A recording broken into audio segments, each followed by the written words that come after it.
alikataa kulala hospitali unless Mombi bibi yake analala naye kwa hospitali. And we are that challenge.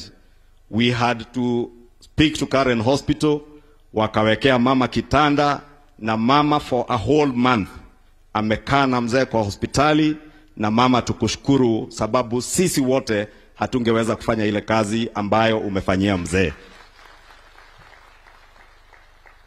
Na mzee alikuwa anaogopa kitu inaitwa sindano sana. Sana. Hiyo ndio sababu part of his very firm belief in the protection of God. Hakuwahi vaa mask wakati wa COVID. Alikataa kudungwa COVID vaccine until when Delta, ilikuwa naitwa Delta, ile iliua watu wengi sana. And somebody who had visited him, wakati alisikia ameaga, nafikiri akashtuka kidogo, ndio alikubali kwenda kudungwa. Lakini sio ni vaccine aliogopa, ni kwa sababu aliuliza mama, wakati mama alimwambia waende, nyamu icio irero cia COVID hega tawa ungeheo umerie. Akauliza kama hiyo vaccine iko na kadawa unaweza pewa umeze badala ya sindano. That phobia ya sindano aliipeleka mpaka hospitali juzi. Mama alikuwa anatuchekesha akituambia ya kuwa siku moja wamelala akamwamsha usiku. Ambia Mobi, direciria haha rungu orere kairetu kehithire hau gokire gathece wakoma. Your Excellency, anaambia mama, anafikiria, aliamka usiku akaambia mama, anafikiria hakutaka kuona nurses wakiingia in uniform kwa room yake sababu aliona hawa watu wanakuja na sindano. Kaambia mama, Mobi, naona kama iko kasichana anas kalijificha hapa chini ya kitanda. Kangoje ulale, ukilala kanidunge sindano. And that week we had a lot of trouble trying to keep him in hospital sababu he insisted on coming home. Your Excellency, unakumbuka July, nilikuambia tukiwa shughuli zetu, mzee ni mgonjwa kidogo, acha nikimbie nikamuone hospitali. Kufika hospitali nikaambiwa wametoka. Nikapigia mama nikamuuliza, mama huku niambia mumepewa ruhusa? Akaniambia hatukupewa. Mzee alienda kufanywa physiotherapy, akaona parking, akaita huyo Njogu alikuwa hapa, akamwambia Njogu leta gari twende nyumbani. Mama akajaribu kumwambia hujapewa ruhusa, akamwambia Mobi, hata wewe unaweza lala huko, mimi nimeenda nyumbani, munipate nyumbani. And he discharged himself. So that was about 6 weeks ago, mid-July. I remember, Your Excellency, it was either the weekend of 20th or 27th July. That Saturday, when I came to see him, akaniambia, pigia Ruto simu nataka kuongea na yeye. Na nilikuwa usiku. Nikaambia, ngoja nitamtafuta mchana. And Your Excellency, you know, wewe alikuwa anapiga simu, anakuambia, Ruto, oke nyama. Kuja kula nyama wewe Ruto, kuja kula nyama.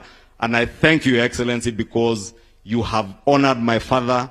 You have given him the respect that he deserved in the years he lived.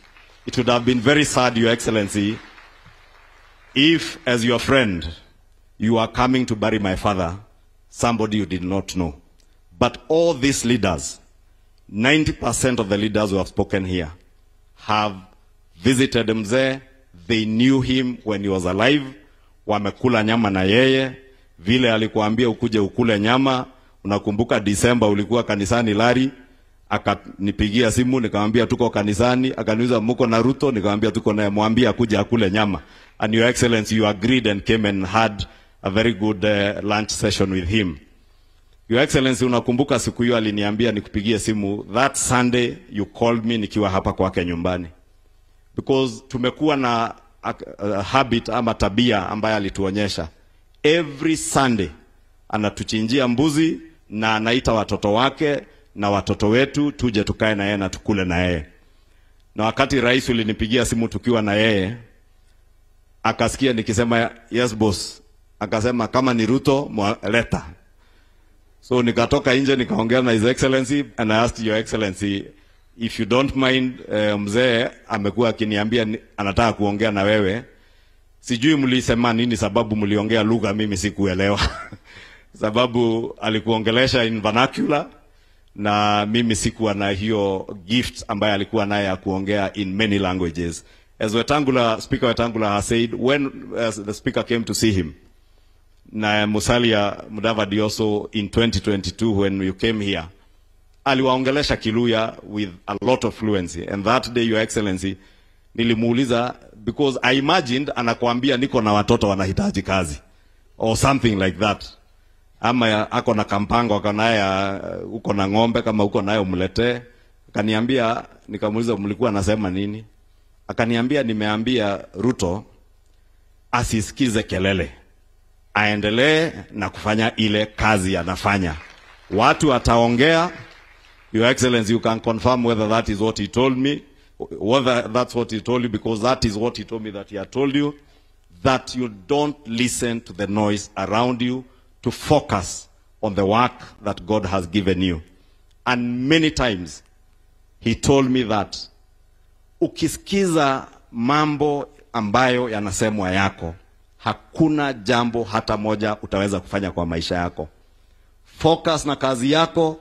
Mimi nimekuwa mfanyabiashara, kama ningesikiza watu wengi waliniambia huwezi fanya hii biashara, haiwezi faulu, singefaulu. Hata kwa kazi yenu ya siasa. And he was never a politician. Aliniambia, focus on what you are doing if you are certain you are doing it in the best interest of the people. Wacha nimalizie hapo, Your Excellency, in the interest of time. Nilikuwa nimepea watu story mingi wakati wa maombolezi. Ile kitu moja tu nilisikia wakidoubt. Mumesikia mzee was very humble and extremely polite. And because I am my father's son, niliambia watu juzi kwa kanisa, I am my father's son, I am also extremely polite and less provoked. Sasa watu wengi nikaona kama ni wanakataa. Niwaambie hata mzee was extremely polite and less provoked.